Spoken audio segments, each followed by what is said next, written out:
คำหวานมื้อหนึ่งก็กลายเป็นความทรงจำความหักก็มักจะเปลี่ยนไป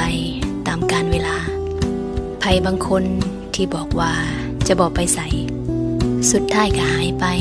โดยที่เฮายังยืนอยู่บอนเก่ารสชาติของชีวิตมันบ่ได้มีเพียงแต่ความหวานมีทั้งขมทั้งเศร้าสุขทุกข์ปนกันไปที่ผ่านมาเคยคาดหวังความหักจากไผต่อไผสุดท้ายกลับได้มาแต่บทเรียนแต่บ่เป็นความหัก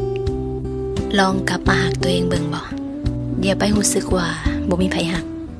แต่เฮาสมควรได้รับความหักจากตัวเองหลายที่สุดที่ผ่านมายกโทษให้คนอื่นได้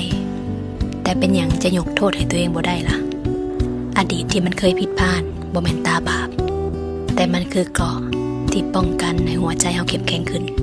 สุดท้ายและการหักตัวเองบ่ได้แปลว่าเฮาอยู่คนเดียวแต่มันคือการอยู่กับใจตัวเองแล้วก็รู้สึกว่าใจมันฟูได้จริงๆอย่ารอถ่ายไผมาหักก่อนจึงจะเห็นคุณค่าเพราะความหักที่แท้จริงมันเริ่มต้นจากเฮาและมื้อหนึ่งไผจักคนที่ย่างเข้ามาเขาจะรู้สึกว่าเขาโชคดีที่พบเฮาในเวอร์ชันที่เฮางามที่สุด